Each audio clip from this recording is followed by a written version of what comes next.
this is going to be a response to, oh, I forgot your name, sir, already, and Catavan. Thank you for watching my entire video. I know I ramble, and I know that that was long, and I know you had your doubts, and I'm glad that you did. And like I said, I would make a video response the next day, and this is actually my 200th video, and I'm going to actually spend the day actually writing a response. This will be the first time I actually read a response in a video. All my videos have been ad lib up to this point, and I thought I'd give it a try doing some declamation. Kind of lucked out. It's a party at the oil rig today. They had a huge problem, and basically I get paid for free. I didn't do any work today at all. So I spent the day writing a response to you. I kind of followed the comments. I think I've read them all, at least in the last few hours. Some of them I address, some of them I don't. I'm a little worried that some of the things I wrote in the paper, this morning to say 7 a.m. may have been addressed later. I tried to change them as much as I could. And I also apologize about the sound. We've got basically have our charging battery that will beep and stuff every once in a while, and I'm congested like crazy, and I don't know if I'll be able to do this without extirpating from myself. Anyway, I won't be able to see the camera while I read this, which is going to be unnerving. But here we go. There's no title, and I may interject from time to time, so pardon me. Among libertarians, the notion that taxation is theft often arises by examining common definitions of the term theft, both within dictionaries and in common parlance. Often this leads to the conclusion that the definition would seem to include the government activity known as taxation. The idea that taxation is theft rests on the supposition that to the extent that theft is a valid concept, it would seem to be an accurate characterization of taxation. Just a little intro there. Claiming that property is theft rests on the assumption that ownership is a valid concept. Indeed, the concept of theft requires the concept of ownership to be meaningful. Ownership basically describes a relationship between a person and physical material or goods. Characterizations of this relationship generally include the exercise of exclusivity, decision-making, or at least some degree of use. Ownership is not an inherent trait in a physical good. It is a description of how an individual interacts with material goods. Since no individual human, and by extension no aggregation of humanity as a whole, can live without the utilization of material goods, how people delineate the relationship between individuals and physical goods is of the utmost importance. If the relationship between people and physical goods is ambiguous, the human race runs the very real risk of demographic catastrophe. Take, for instance, the agriculturalist, who labors long hours over several months in order to cultivate a particular crop. He invests this effort, manifested both as labor and as intellectual calculation, with the hope of gaining something in the process. Absent this expectation, he would have no reason to expend the effort in the first place. However, if the result of his toil is unexpectedly diverted from his use, the energy he expended will have been wasted, and his expectations dashed. There are any number of possible causes for this unfortunate circumstance. There may be a flood, a fire, a hard frost, an infestation, a plague, or a blight. All these possible scenarios have the potential to be very destructive, even lethal if they are in their effect. The farmer has expended his energies and consumed resources with the object of obtaining what he anticipated to be a better situation. If the material goods resulting from his efforts are diverted away from his use, not only is his incentive to produce them reduced, he might actually die, an unfortunate scenario that doubtless has repeated itself innumerable times throughout history. Although the potential harm from such natural occurrences is undeniable, the level of risk they typically entail can be effectively and systematically reduced, if not eliminated. However, in addition to the previously mentioned afflictions, there is the obvious potential for other humans to expropriate the products of the farmer's labor. The farmer could work only to have another person appear on the scene on the day of harvest and take the crop for his own use. The expectations of the farmer would have been dashed, and his situation demonstrably been made worse off. Indeed, he may even starve. There is then an incentive to develop methods to prevent this unexpected alteration of material use by other humans. The practical need to create a systematized methodology for the utilization of material resources is very obvious. Absent such a system, the quality and quantity of material goods that can be produced is greatly curtailed. There is no real incentive to put in the necessary effort, since the expected result may be taken by somebody else. States have often based their legitimacy on the grounds that they can act to systematize and enforce a method of material production and distribution. Leaving aside for now the claims as to whether or not states are any good at doing this, the problem they claim to rectify is a very real one. If we do not have a system to delineate the use of material goods, we really would have a life that is nasty, brutish, and short. Ownership is the conceptual framework through which the rational utilization of material goods is possible. Its absolute historic origins are somewhat obscure, but certainly predate states. The benefit to every individual and the aggregation you can derive thereof is obvious. Respecting the expectations one person has for the use of the fruits of their labors, in other words, to own property, has the benefit of eliminating a potential source of disagreement and conflict between different people. It also has the advantage of engendering a basis for further cooperation via clearly delimited lines of exchange. Additionally, it can act as a basis to coordinate together to protect each other's ownership claims from the expropriations of third parties that may not share your understanding. This process has organically occurred in every society in which we have documentation. It is true that precise norms do vary from place to place and over time, but fewer, if any, concepts are so widespread or generally accepted. Theft is the taking of a material good somebody else owns against the owner's desire. In order for theft to be a meaningful concept, the concept of ownership is necessary. If you hold that there is no such thing as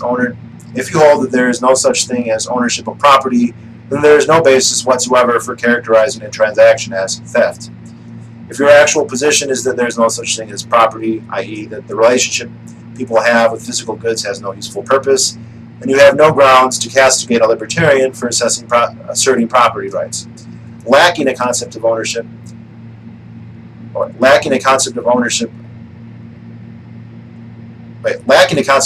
how can property be theft?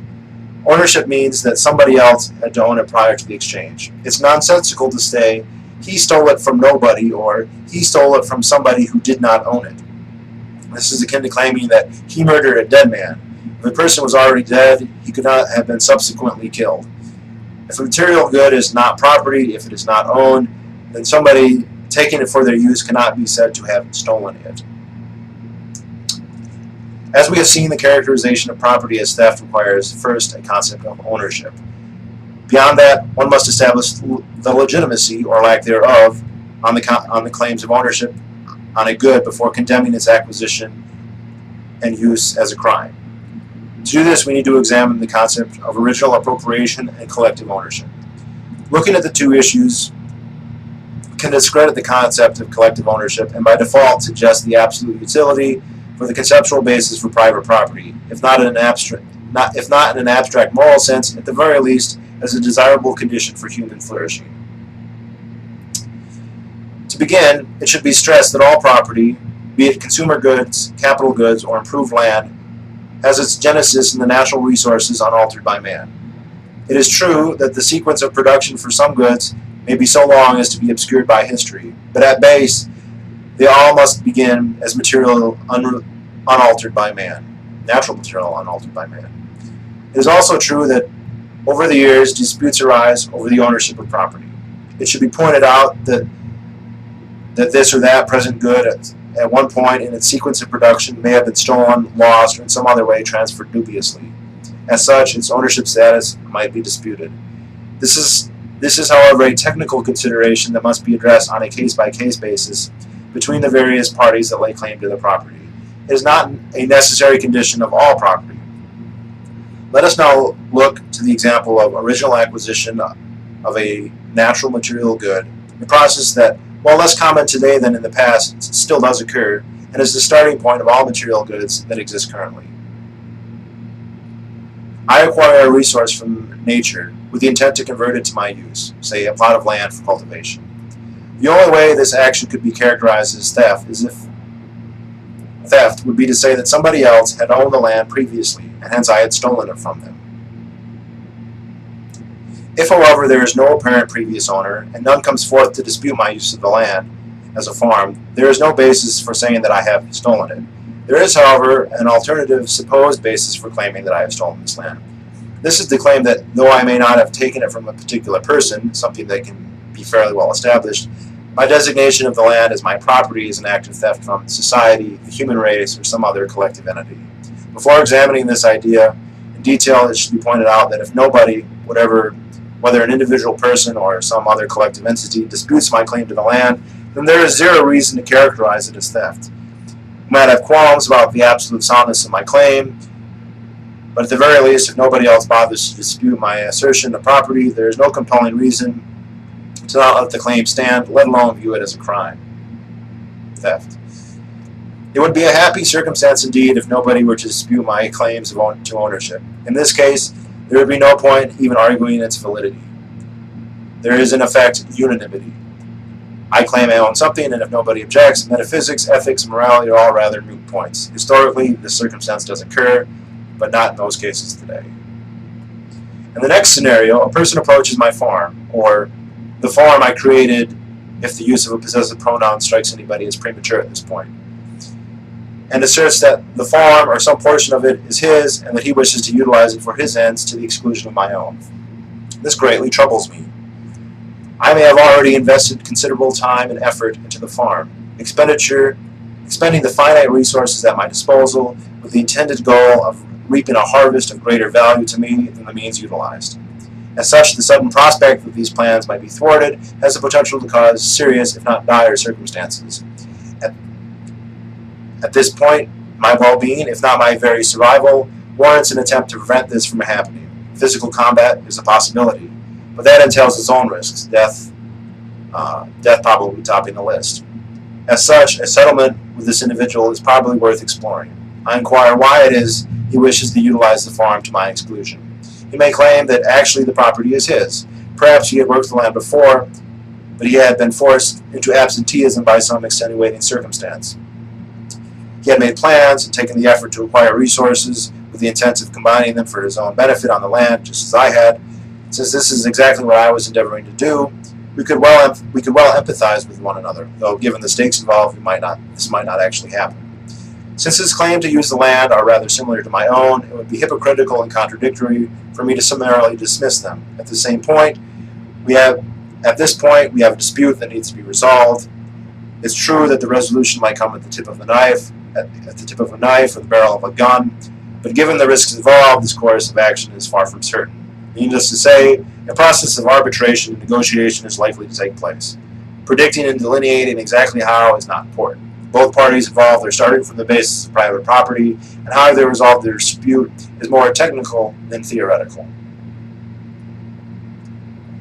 Let us now change the scenario slightly. Rather than asserting some prior claim to the land, what if the man approaching the farm simply asserted that he had no conception of property? He did not believe in private property and simply wanted the products of my labor for his own consumption. Given the expenditures of time and effort that I invested into the farm, it strikes me as absurd that some random person will jeopardize my well-being, possibly my very life, yet have no rationale as to why I should accept his imposition. And indeed, why should I? If this person denies the very concept of property, he has no grounds to object if I exclude him from mine. He cannot say that I am stealing from him because he has just said he does not believe in property and by extension the concept of theft. The third scenario I would like to outline is the most interesting. Now let us say another individual approaches and asserts a right to have the fruits of my labor. When I ask his justification, he claims that really humanity as a whole, or some other collective, owns everything, and that as such I cannot exclude him from the yummy food that I have been producing, incidentally by me alone and not by all humanity. There is a certain logic to this line of reasoning. How could I expect my claims to property ownership to be respected if I refuse to acknowledge the property rights of some larger aggregation of individuals?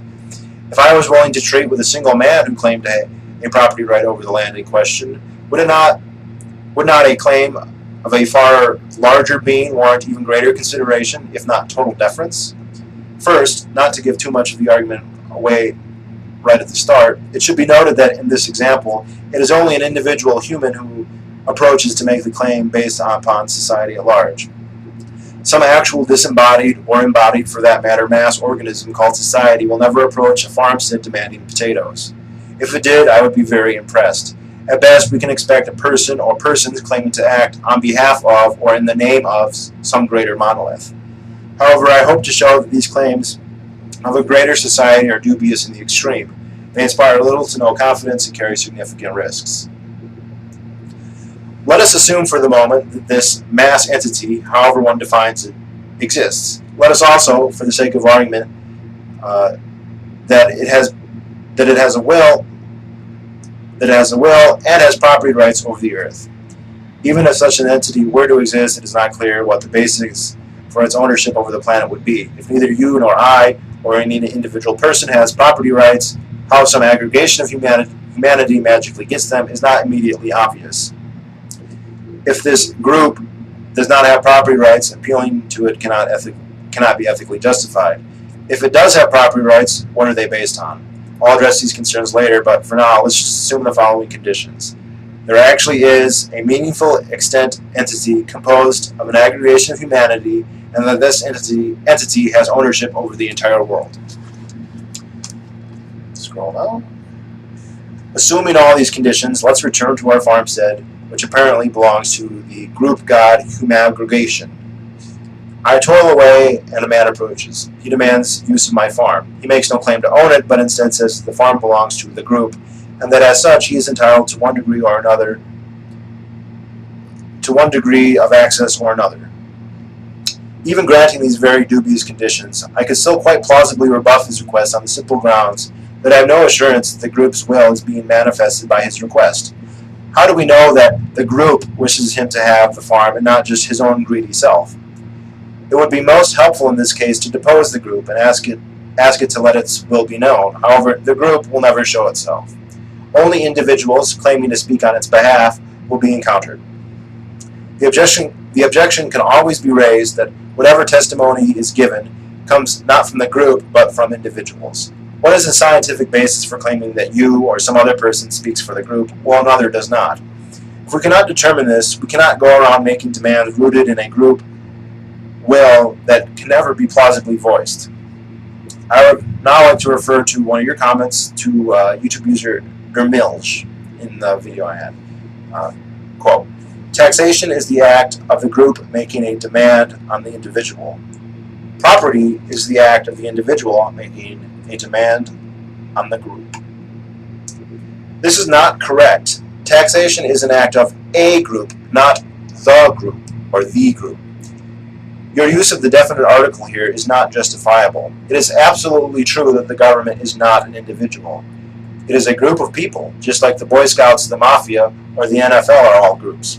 However, it is a considerable intellectual leap, one you make without any justification, to claim that the government constitutes the group. The government is all too happy to assert this, but anybody can assert to be speaking on behalf of the group.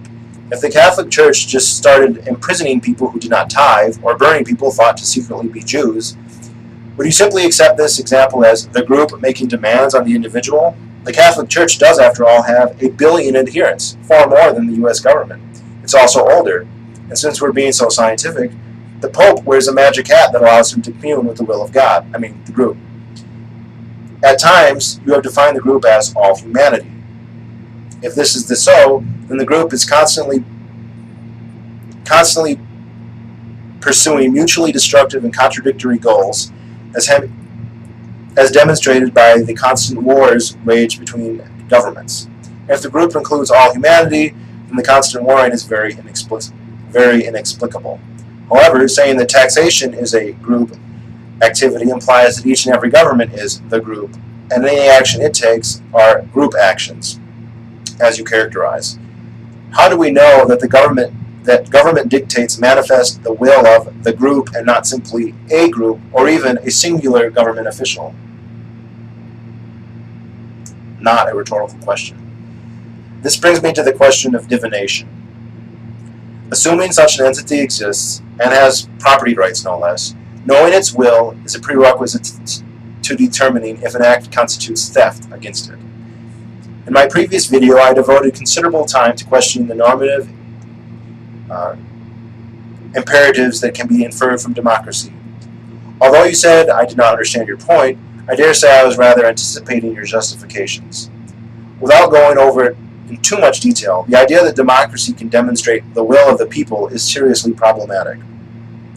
Gerrymandering can be used to arrive at any conclusion. Within any given electorate, there are ignorant, disinterested, knowledgeable, and passionate voters. And the aggregation of their ballots is not a particularly convincing method to discern some unified will. There is also the pernicious issue of demagoguery, whereby a few individuals can essentially nullify the egalitarian pretensions of democracy by swaying large blocks of voters, a feature endemic to every democracy from Athens to the present. There is also the question of agenda setting. No vote was ever put to the American people, or any people for that matter, asking, is taxation theft? Indeed, no vote was ever cast asking whether the government in any way represents, speaks for, or acts upon group will. These are conclusions you have to try and infer from ballot box examinations, or by simply accepting whatever government officials say as automatically expressing group will. Interestingly, it is rather rare for politicians to explicitly state that their next pronouncements is a manifestation of group will. Even if they do, they contradict themselves and each other with such frequency that any serious attempt to derive normative ethical conclusions from their utterances is very suspect, let alone to divine the will of the majority or the collective. The same doubt can be cast on the votes that select politicians, rather than proposals for particular issues. Does voting for Obama signal a very selective endorsement that he do specific things, perhaps his campaign promises, a general appeal that he rule in any way he sees fit, an attempt to prevent a more loathsome character from taking office, which is what happened, or was the vote simply cast on accident? We have no way of knowing. Historically, politicians have simply asserted that their election is a mandate to do whatever they think they can get away with. One would be at pains to suggest how this process can lead to a manifest understanding of some collective group will. If you do not appeal to democracy, what exactly is your rationale? You say you don't think justice is based on a show of hands, but if not voting, how? Extipacy, augury, or some other appeal to esoteric divination? Without the ability to glean the actual collective will, as opposed to the myriad contradictory claims of various different individual people, you have no basis for condemning libertarian private property while endorsing government taxation. Absent the ability to know otherwise, for all we know, one, the other, neither, or both might actually manifest the collective will. Previously, I accepted the condition of a definite group identity that held property rights, for argument's sake. I did so only for the sake of argument and to demonstrate the futility of determining the will of such an entity. However, I do not feel that the existence of such a being can be taken for granted, at least not as an active moral agent that holds property rights and that can be violated by theft. For starters, its precise nature seems rather vague.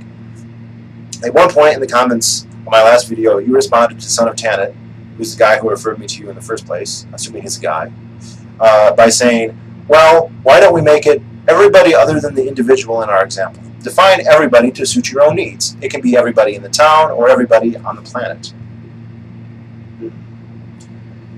If the group is something that can be that I can define as either my town or the entire planet, one would have considerable, indeed total latitude to define it in whatever way suits your ends best.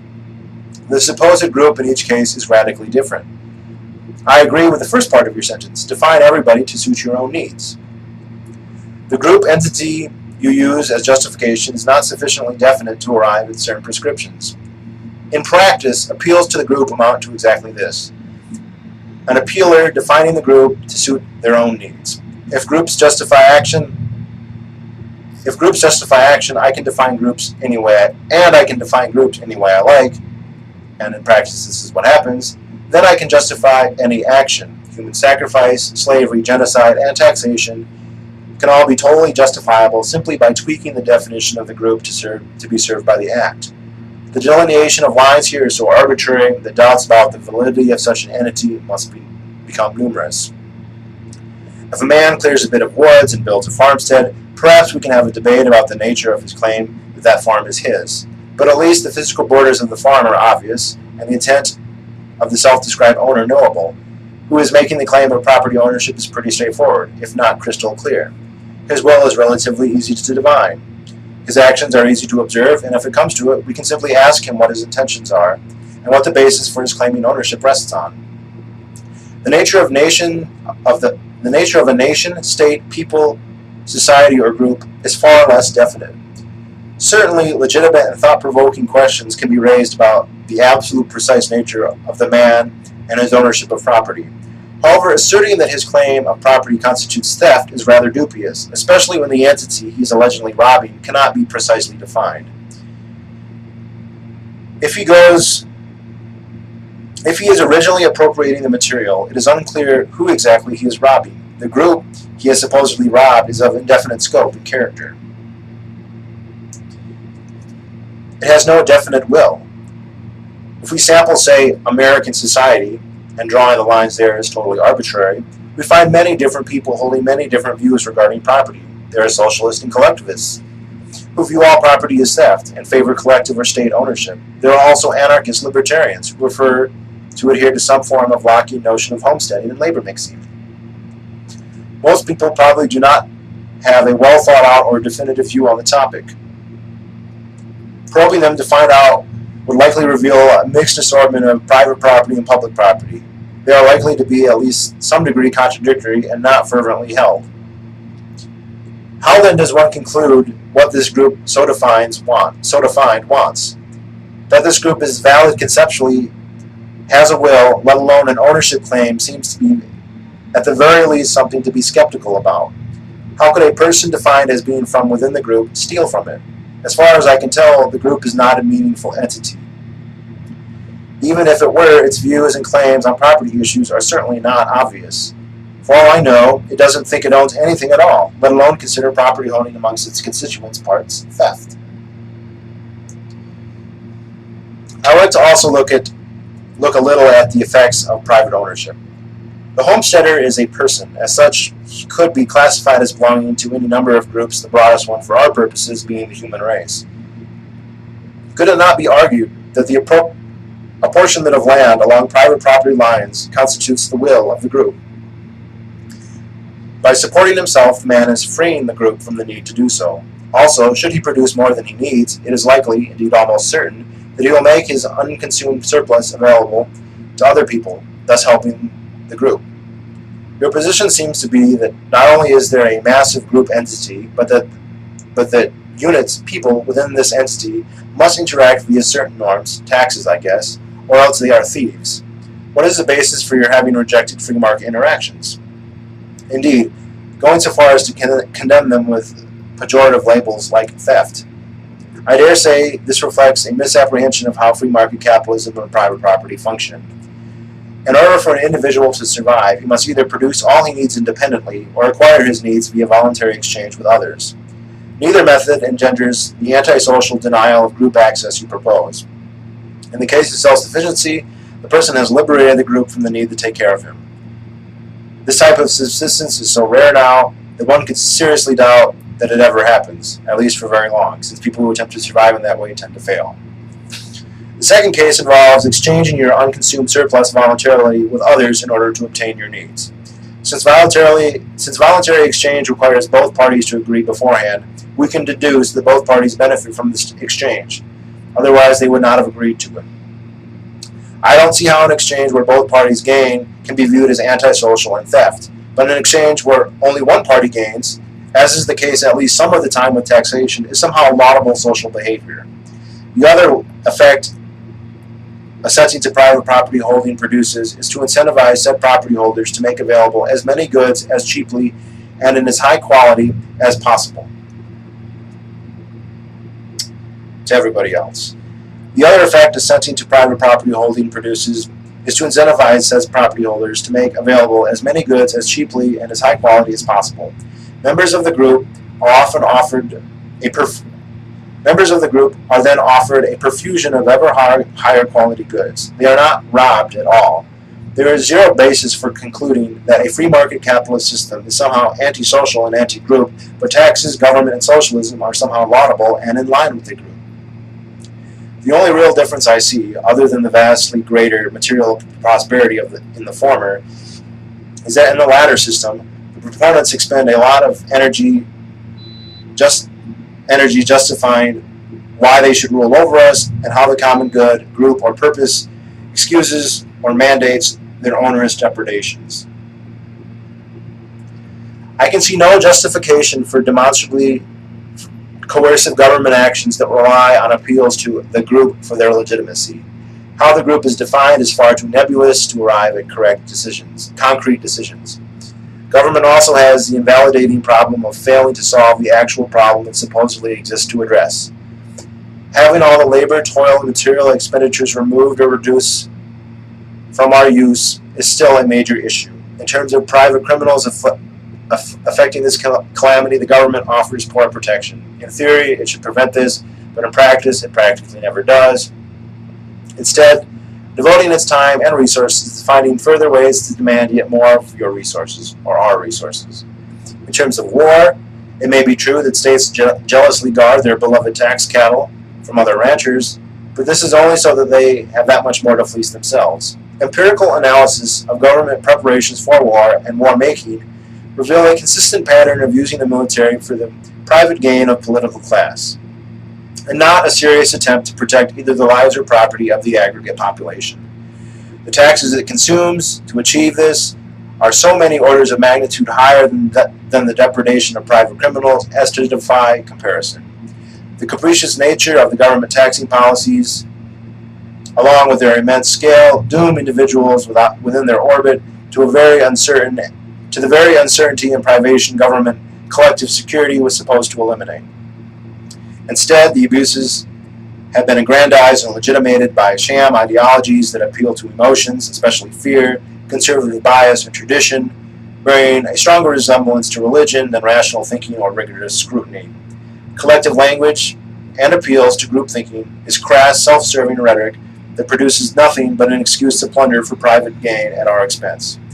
Rather than a rational edifice for resource allocation, we have a hodgepodge of private and public property. Ostensibly, the government exists to protect private property, but it explicitly reserves the right to take any portion or amount of property from any person at any time. The result is a degree of regime uncertainty and ill-defined property lines that causes massive wastages and commensurate human suffering of a type actual consensus would tend to avoid. In practice, appeals to group will simply serve to justify whatever biases you may have. I could just as easily claim that the group's will is best manifested by laissez-faire capitalism and methodological individualism rather than taxation and government. If we are both members of the same group, a precondition for us asserting group authority over each other, neither of our testimonies carry more weight than the other. This predicament could be alleviated if the group could somehow manifest itself and appear for deposition. Short of this miraculous occurrence, appeals to its authority seem much more akin to the divination of Babylon or Delphi than to the rigorous argumentation we are both worthy of. Oh, thank God I kept recording. And still 30 minutes long. That's it.